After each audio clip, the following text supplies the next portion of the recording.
Hello friends, ఎలా ఉన్నారు? మన తెలుగు రెసిపీస్లో ఈ చామదుంపల పులుసుకి నేనైతే స్పెషల్ ప్లేస్ ఇస్తానండి. ఎందుకంటే మా ఫ్యామిలీలో ఇది అందరికీ ఫేవరెట్ రెసిపీ అన్నమాట.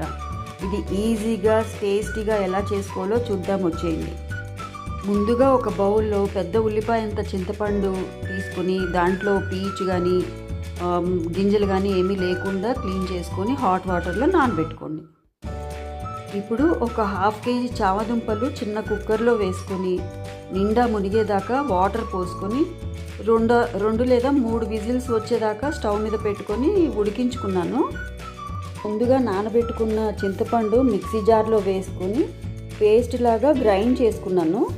చేత్తో పిండుకునే కన్నా నాకైతే ఇలా ఈజీ అనిపిస్తుంది. చింతపండు వేస్ట్ కూడా అవ్వదండి. ఒక బౌల్ తీసుకొని అందులో ఇలా ఫిల్టర్ పెట్టుకొని ఈ చింతపండు పేస్ట్ అందులో వేసుకొని కొంచెం వాటర్ వేసుకుంటూ ఇలాగా ఫిల్టర్ చేసుకోవాలి.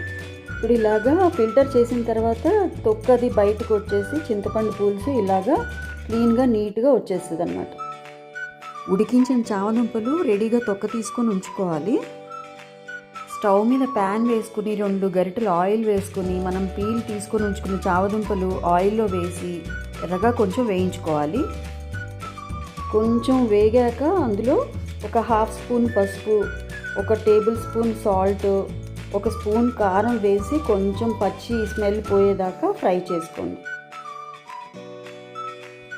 ఇప్పుడు ఈ ప్యాన్ దింపేసి వేరేగా ఫ్రెష్ ప్యాన్ వేసుకున్నాను.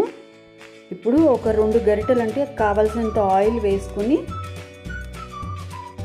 ఒక 1/2 స్పూన్ ఆవాలు, ఒక 1/2 స్పూన్ జీలకర్ర, కొంచెం మెంతులు వేసుకొని కొంచెం వేగాక 2 ఎండుమిరపకాయలు కూడా వేసుకొని ఒక మీడియం సైజు ఉల్లిపాయలు ఒక 2 కట్ చేసుకుని ఇలాగ పచ్చిమిరపకాయలు ఒక 2-3 వేసుకొని వేయించుకోవాలి. ఈ పోపులో 1/2 స్పూను పసుపు, 1 స్పూన్ సాల్ట్, 1 స్పూన్ కారం వేసుకొని ఎర్రగా వేయించుకున్న తర్వాత 1 స్పూన్ ధనియాల పొడి, 1/2 స్పూన్ జీరా పొడి వేసుకొని బాగా వేయించుకోవాలి. ఈ పులుసుకి మెయిన్గా కావాల్సిన ఇంగ్రీడియంట్స్ చామదుంపలోని చింతపండేనండి.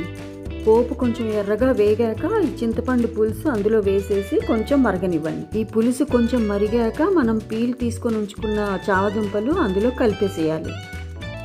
చామదుంపలు కొంచెం పెద్దవి నేను ఆ పళంగా వేసేసాను, అందుకే ఉడికించుకోవడానికి కొంచెం టైం పడుతుంది. మీకు కావాలంటే చామదుంపలు సగం ముక్కలు కూడా కట్ చేసుకొని వేసుకోవచ్చు. పులుసు బాగా మరిగాక నేను 2 స్పూన్లు బెల్లం పౌడర్ వేసుకున్నానండి. ఇది ఆప్షనల్, మీకు కావాలంటే మీరు షుగర్ కూడా వేసుకోవచ్చు. తర్వాత కొంచెం కొత్తిమీర వేసుకొని కొంచెం ఉడకపెట్టుకొని దింపేసుకోవడమేనండి. మన చామదుంపల పులుసు రెడీ అయిపోయినట్టే. పులుసు రోటీస్లో కానీ రైస్లో కానీ చాలా టేస్టీగా ఉంటుంది.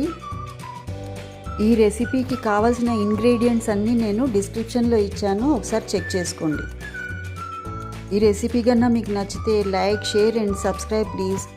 Okay, bye.